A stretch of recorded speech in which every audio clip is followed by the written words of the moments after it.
Hi, my name is Mac Gorman. I've written and self-published over 2 million words in the last 9 years. I've been a full-time author for the last 4 years. I'm here to share my experiences with you. Thanks for spending time with me today.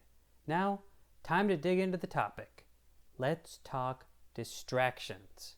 It's amazing how many words you can get written when you have your writing program open. It sounds incredibly obvious, but you'd be surprised how many authors have 8 different tabs open on their computer when they should be writing. Look, I get it. We live in a world that is filled with distractions.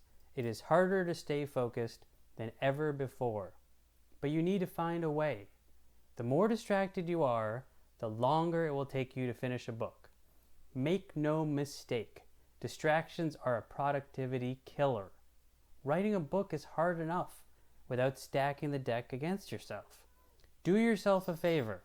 When you're trying to write, don't have internet tabs open. Make sure your phone is out of arm's reach. Just focus on your work in progress. Now, I'm not saying you'll be able to just churn out thousands of words effortlessly. I'm also not saying that it'll be easy to be able to get into a deep flow. It actually might be really hard to get into a groove. You might get a few sentences in and get distracted by your cat wanting pets, or someone running a leaf blower outside, or your significant other asking you a very important question about groceries. Then again, you might feel the need to check your email or your social media accounts. Never mind the fact that you just checked them a few minutes ago. Even though the odds are that there's no breaking news waiting for you, you just have a compulsion to check. Stop. Don't do it. That's a recipe for ruin. It's like shooting yourself in the foot. Get a hold of yourself. You have work to do. Your book isn't going to write itself, and there is no substitute for actual writing time. If it seems like I'm making a big deal about this, it's because I know how hard it is to get the work done under ideal circumstances. If you're constantly starting and stopping and pulling yourself out of your work flow, your word count is going to suffer. So, what should you do? Honestly, it depends on how easily distracted you are. Because guess what? Distractions happen.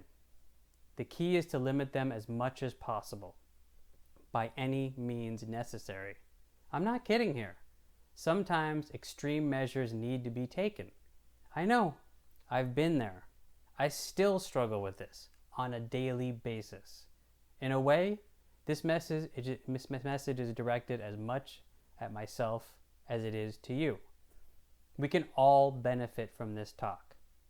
Now, the most extreme measure is to keep your phone in a completely separate room and to turn off your internet. If you really don't trust yourself, disconnect your router. I once knew a writer who talked about buying a safe. He would put his phone and router in that safe every morning and wouldn't unlock the sucker until he got his work done. I hope you don't have to resort to those extreme measures, but maybe you do. Every writer is different. You need to figure out what works best for you.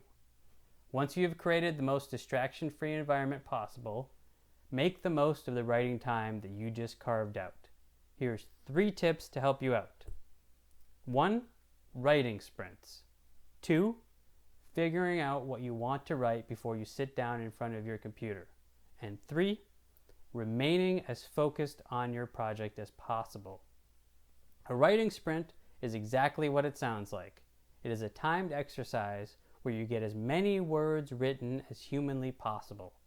A lot of authors opt for half-hour sprints followed by a 5-minute break. Then you could do a second sprint, after which you can take another short break.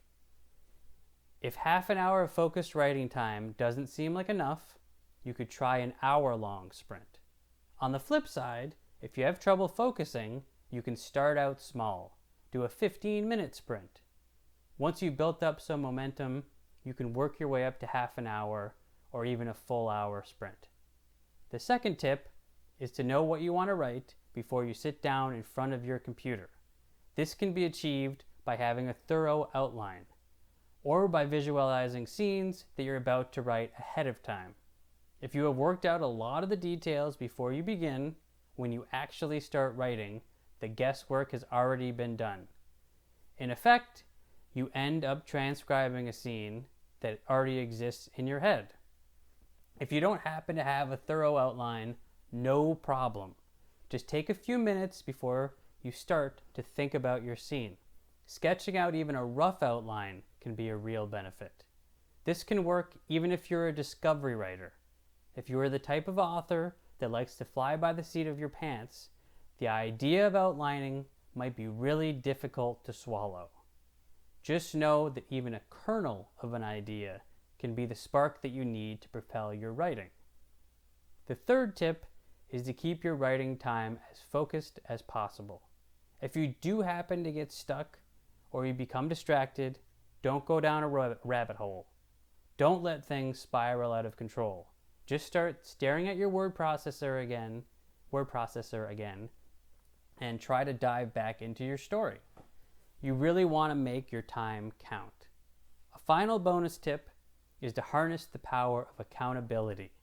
Having someone or something to report back to can be a great catalyst for your productivity. For example, just say you have a fellow writer friend that you talk to every day. You can create a group spreadsheet with them where you report your numbers at the end of each writing period. Or maybe you can do writing sprints together. If that's too much pressure or just not your thing, then you can create a private spreadsheet to detail your progress. Just knowing that you'll be keeping track of your word count can help propel you to get the work done. It will also give you a lot of data to analyze, which can assist you in streamlining the process. Now that you have a bunch of tips to get you started, sit down at your computer, stare at your writing program, and focus on your story. Before you go, I want to tell you about a mini guide that I'm giving out for free. It's called The Top Mistakes That Self-Publishers Make. You can get your copy now by clicking on the link in the description of this video.